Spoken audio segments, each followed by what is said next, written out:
আসসালামু আলাইকুম।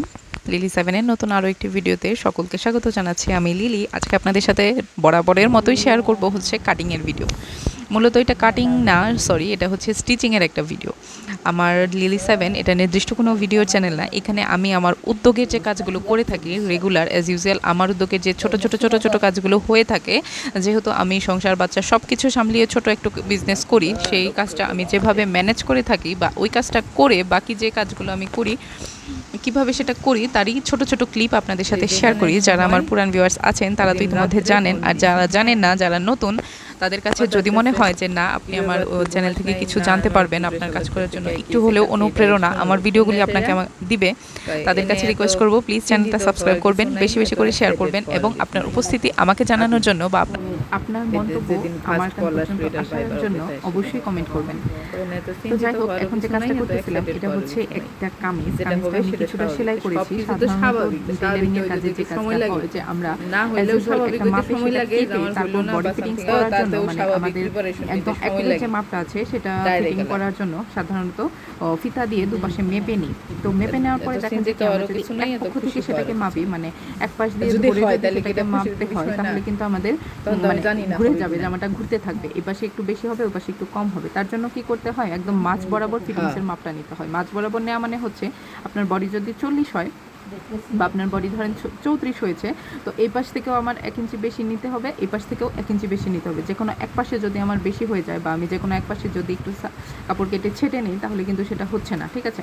তো এই জন্য প্রথমত আমি এই কাজটা করতেছিলাম, একটু ড্র করে নিয়েছিলাম সেলাইটা যাবে ওই পাশ দিয়ে আঁকালে সুবিধা হয় জিনিসটা, তাহলে ফিনিশিং ভালো হবে। আসলে আমি এভাবেই শিখেছিলাম, তো এইভাবেই আমি করি। যেভাবে শিখে থাকে সে তো সেভাবেই চেষ্টা করে, তাই না। এখানে আরেকটা যে বিষয় থাকে সেটা হচ্ছে সবসময় না কাপড় একটু বেশি থাকা ভালো, কারণ যদি বাই চান্স একটু টাইট হয়ে যায় তাহলে কিন্তু সেটা খুলে একটু লুজ করার অপশন থাকে, কিন্তু যদি একদম মানে ছুঁই কাপড় থাকে তাহলে কিন্তু সেই সুযোগটা আর থাকে না। কাপড়টা একদম ঠিকঠাকভাবে কেটে নেওয়ার পর আমাদের যে কাজটা থাকে সেটা হচ্ছে সমানভাবে ধরে সেটাকে সেলাই করতে হয়। আর আমি সেলাইয়ের ভিডিওটা পুরোটা আপনাদের সাথে শেয়ার করতে পারছি না, আমি যতটুকু ছোট কাজ করেছি ঠিক ততটুকুই আপনাদের সাথে শেয়ার করি, কারণ আমি বারবারই বলি আমি ওই প্রফেশনালভাবে খুব সুন্দরভাবে এডিটিং করে খুব সুন্দরভাবে শুট নিয়ে কাজটা করতে পারি না। আমি খুবই শখের বসে ছোট কিছু অংশ শেয়ার করি। আর এই শ্যুটটা নেওয়া হয়েছিল একদম রাতের।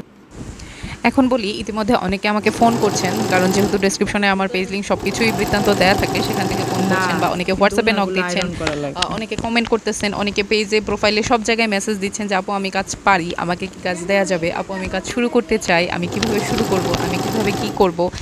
তাদের প্রত্যেকের জন্য তো আলাদাভাবে ভিডিও করা আমার পক্ষে সম্ভব না, আলাদাভাবে উত্তর দেওয়াও সম্ভব না।